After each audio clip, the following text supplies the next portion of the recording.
Bienvenue à toutes et à tous, je suis Marius, j'espère que vous allez bien. Alors aujourd'hui je vous retrouve pour parler catch évidemment, pour parler de Forbidden Door et de NXT Heatwave. Il y a pas mal de choses à dire sur ces deux shows, du positif et un peu négatif, évidemment un show ne peut pas être parfait, n'est-ce pas? Alors déjà, le point fort de Forbidden Door, c'est son public.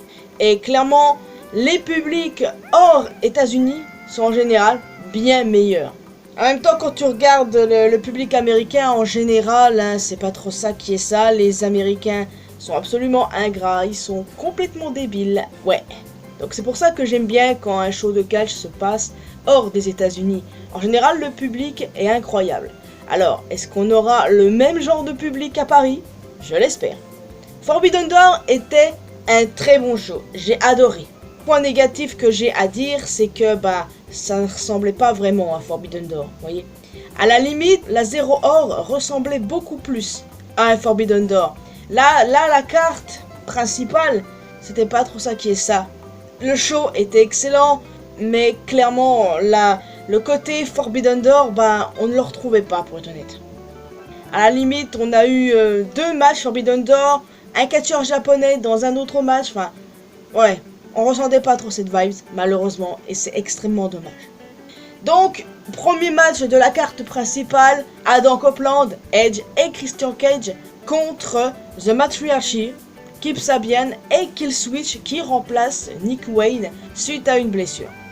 Edge et Christian qui se retrouvent, j'avoue, la vibe nostalgie est là, hein.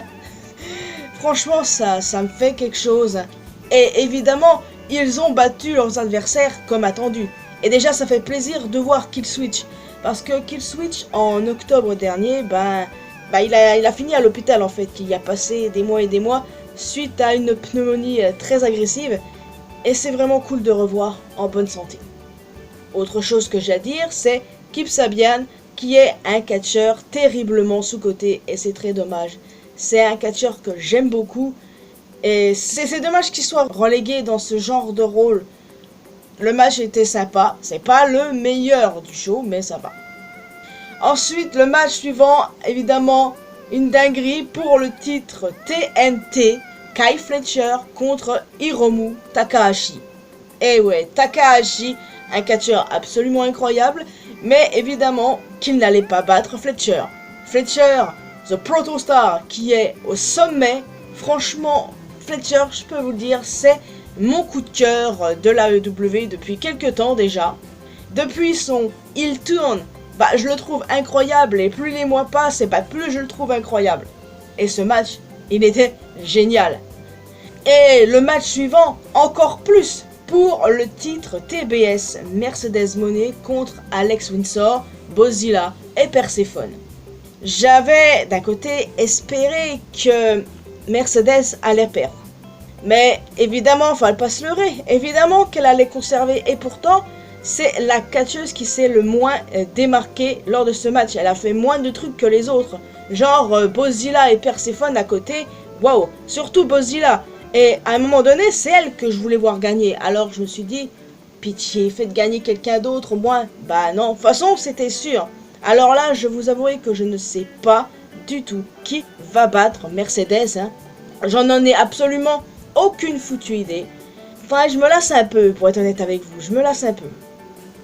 Le match était bon, cependant. Vraiment très bon. J'ai kiffé. Et le match suivant, je l'ai kiffé aussi. Pour le titre IWGP World Heavyweight, Zack Sabre Jr. contre Nigel McGuinness. Et ouais, ce match, qu'est-ce qu'il était bon. Genre, chaque match de Zack Sabre Jr., je le savoure. Mais clairement, j'adore ce gars. Et Nigel McGuinness, c'est clairement un catcheur incroyable. Alors, évidemment, Sabre a gagné. Je voyais pas d'autre alternative pour le coup. Il y a une chose à laquelle je m'attendais clairement, c'est au turn de Daniel Garcia. Pour moi, dans ma tête, il allait turn, mais même pas. Alors je me demande, mais à quel moment il le fera? Parce que pour moi, là, c'était clairement le bon moment. Genre le match il se termine clean, sans que Danny Boy turn sur McGuinness. Alors, Moi, j'ai été vachement surprise parce que je comptais là-dessus. Le match suivant, alors certains diront qu'il est un peu anticlimatique, mais de toute façon, je voyais très clairement le Hurt Business perdre. Ils étaient contre FTR et Brodido, la team composée de Brody King et Bandido. Et du coup, oui, je le disais, je les voyais perdre les titres. Et on peut remercier Ricochet et sa bande d'abrutis pour ça. Donc, en clair, j'avais imaginé que s'ils perdaient, ce serait probablement contre FTR. Mais mon choix de cœur, c'était Brodido. Et quelle belle surprise! Franchement, j'étais trop contente. Brodido sont les nouveaux champions par équipe de l'AEW. Et franchement, c'est juste génial. Parce que j'adore ce genre d'équipe, les amis. Ce genre d'équipe un peu sortie de nulle part, mais qui finit par grave bien marcher. On a eu ça avec The Bar, Fraxium, Charlotte et Alexa, Ethan Page et Chelsea Green. On a eu ça aussi avec RK Bro, Rey Fenix et Andrade. Enfin, moi j'adore ce genre d'équipe qui sont formées sans aucune raison valable, mais qui finissent pourtant par déchirer. Et là, c'est le cas. Brodido est l'une de mes équipes préférées maintenant. Et je suis tellement contente pour eux. En tout cas, Ricochet, cette espèce de sale chauve, il casse les couilles. Vraiment. Le match suivant, qui était vraiment très cool aussi. Okada contre Swerve pour le titre unifié. Victoire d'Okada, bien évidemment. Et clairement, vu ce qui s'est passé à la fin, ça signifie que Swerve va rester out très longtemps. Swerve se trimballe une blessure depuis 2019 de ce que j'ai lu et il aurait besoin de se faire opérer par rapport à ça. Donc ça a été montré pour dire il va prendre une pause pour bien se rétablir. Mais ce que je n'ai pas aimé, c'est le retour de Wardlow. Attendez une seconde, Wardlow, je l'adore, j'étais contente de le voir, mais le fait qu'il rejoigne la famille Don Callis, pour moi ça c'était anticlimatique. J'étais en mode, mais ils sont combien dans la famille Don Callis? Eh bien, si on exclut l'autre vieux chauve, ils sont 11. 11. Les gars, what the fuck is that? Je ne supporte pas Don Callis. J'aime la plupart des catcheurs qui sont dans sa famille, mais ça me casse vraiment les couilles de voir Wardlow revenir. Juste pourquoi? Plus pour ça, en fait. Juste pour rejoindre Don Callis. Alors qu'il y avait mieux à faire avec lui. Je voyais sûrement pas rejoindre la famille Don Callis, donc moi ça m'emmerde un peu pour être honnête avec vous. C'est le point noir de ce match, l'un des points noirs du show. Enfin, ouais, j'aurais aimé un tout autre résultat. Le match suivant pour le titre féminin AEW, Toni Storm contre Athena. Alors à un moment donné, j'ai sérieusement cru qu'Athena allait gagner. J'y ai cru. Mais visiblement non, Toni Storm a conservé. Suite à un excellent match, très clairement. Et du coup, je me pose la question, mais qui va vaincre Toni Storm? Je me suis un petit peu creusé la tête ici et là. Je n'ai pas d'idée précise, pourquoi pas Chris Statlander, éventuellement. Affaire à suivre. Mais bon, là, j'avoue qu'à part Chris, je ne vois pas qui pourrait détrôner Toni. Le match suivant était vraiment bien. La qualité du match était superbe, mais niveau overbooking, moi, c'était pas trop ça. Hangman est resté champion face à MJF. De toute façon, j'avais pas d'autre alternative en tête. Il y a eu une intervention de Mars Briscoe, il y a eu des arbitres inutiles. Enfin, c'était de l'overbooking. En général, l'overbooking, quand c'est bien fait, ça ne me dérange pas. Mais là, ça m'a un petit peu dérangé. Mais voilà, la qualité du match était géniale. Et puis après tout, bon, on parle d'Hangman. MJF aussi, voyons donc. MJF, les gens, figurez-vous qu'il y en a qui disent que c'est un nulard. Genre moi j'étais là en mode, ce mec est un nulard. What the fuck is that? Ça tourne pas rond dans vos têtes. MJF nul. J'aurais tout entendu. Et enfin, le main event, très clairement le meilleur match du show. C'était un match très sanglant. Nous avions la team de Darby composée de lui-même, des Golden Lovers, Will Ospreay et Hiroshi Tanahashi, contre la team des Death Raiders avec Gabo Kid et les Young Bucks. Alors, la team Darby Allin l'a remporté, c'est eux que j'avais pronostiqué, et franchement, quel match! Quel putain de match! C'était extrêmement sanglant. Genre, comment ne pas avoir peur quand t'as Darby Allin dans le lot? Les Death Raiders, comment tu peux pas avoir peur? Alors genre, il y aurait pu littéralement avoir un meurtre, littéralement. Et puis voilà, le pauvre Tanahashi, ça me faisait de la peine parce que tu vois qu'il peut plus tenir en fait. C'est ça d'avoir porté la New Japan pendant plus de 10 ans. Et maintenant, il est temps qu'il prenne une retraite bien méritée parce que oui, il l'a mérité. Et ça me fait de la peine de le voir comme ça. Vraiment beaucoup de peine. Alors, j'espère qu'il prendra sa retraite et qu'il pourra en profiter à fond. Mais voilà, ça n'enlève rien au fait que le match était génial. Beaucoup de sang, tout comme d'ailleurs MJF qui a fini en sang pendant son match. Enfin voilà, le sang ne me dérange plus trop dans le catch maintenant. Surtout à l'AEW où je trouvais que c'était un peu extrême à certains moments. Maintenant, moi je suis en mode balèque. Hein. Donc voilà, victoire de la team Darby suite à un très bon match. Et la fin, eh ben Will Ospreay, il a été passé à tabac. Même chose que Swerve, lui aussi se trimballe une blessure. Et le fait que cette espèce d'abruti est catché dans cet état, ben quand même quoi. Donc Will et Swerve sont out. Ils vont devoir subir une opération, se reposer et revenir je ne sais pas quand, probablement l'année prochaine éventuellement. Enfin voilà. Donc ça m'emmerde un peu sans voir ces deux-là pendant des mois. Ouais, mais bon. Donc voilà, Forbidden Door était un très bon show. J'ai adoré, même si tu ne ressentais pas vraiment la vibe Forbidden Door. NXT Heatwave à côté, tu ressentais bien la chaleur. Ouais, ça, la cadence montait, si je puis dire. Alors, évidemment, il y a eu des matchs moins bons que d'autres, mais dans l'ensemble, c'était un très bon show. NXT déçoit rarement, je vous l'ai dit. Alors, le premier match, c'était pour déterminer la prochaine challengeuse pour le titre NXT. Lola Vice a battu Jada Parker et Kelani Jordan. J'avoue que pour le coup, j'avais pronostiqué Jada.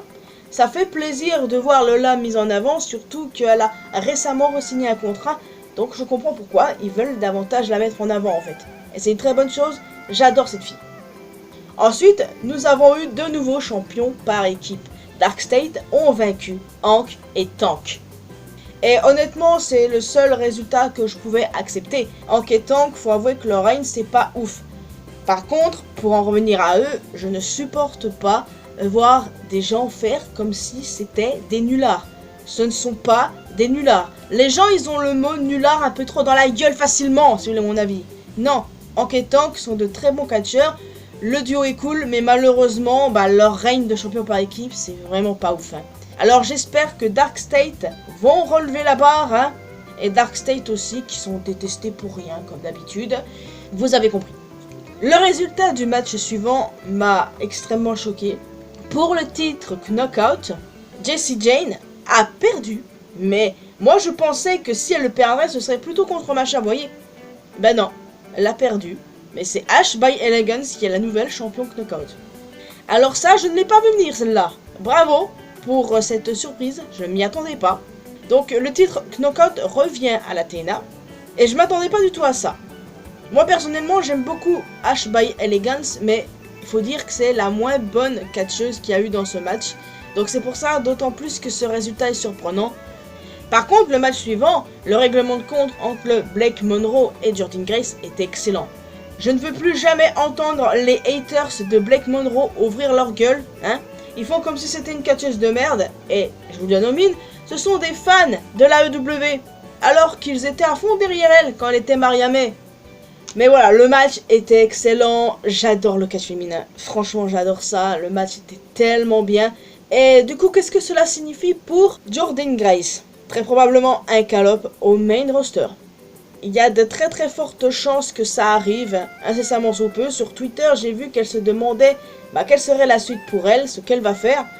Probablement le main roster, mais c'est vrai qu'on aurait pas mal besoin d'aide, notamment à SmackDown. Ou SmackDown, c'est un peu la S, si vous voyez ce que je veux dire. Le match suivant, c'était le match le plus fun, le plus amusant du show. Ethan Page et Chelsea Green contre Tavion Heights et Tyra Maysteel. Et honnêtement, j'étais à fond derrière les Canadiens. C'est eux qui l'ont remporté. J'adore ce duo, je suis complètement fan. Et là, moi je suis officiellement là en train de vous dire, quand Ethan sera call-up, mettez-le avec Chelsea Green s'il vous plaît. Parce que oui, il y a des rumeurs comme quoi il pourrait rejoindre la faction de Seth Rollins. Et honnêtement, je ne suis pas contre. Mais j'avoue que je préférerais le voir avec Chelsea. Je ne sais pas si on va revoir ce duo dans les semaines à venir. Je suis presque sûr que ce match va signifier simplement la fin de leur partenariat. C'est dommage. J'aurais aimé en voir plus, mais bon, écoutez, c'était cool tant que ça a duré. Et enfin, le main event. Alors là, les amis, je suis resté sur le cul parce que je pensais vraiment que Oba allait perdre son titre face à G1. Pour moi, G1 était celui qui le détrônerait.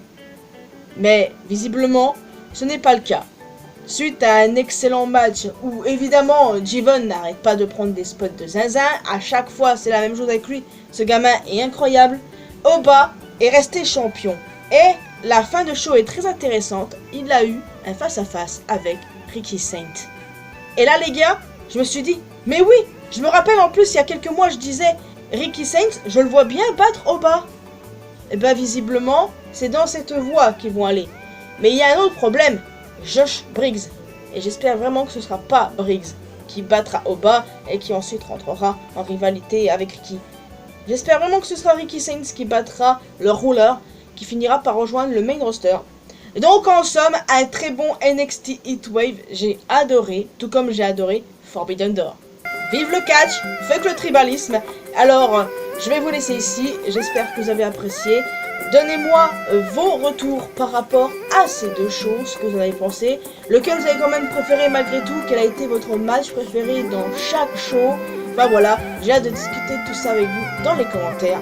N'hésitez pas à laisser un pouce bleu en plus d'un commentaire, à me retrouver sur mes réseaux sociaux, les liens sont bien évidemment dans la description.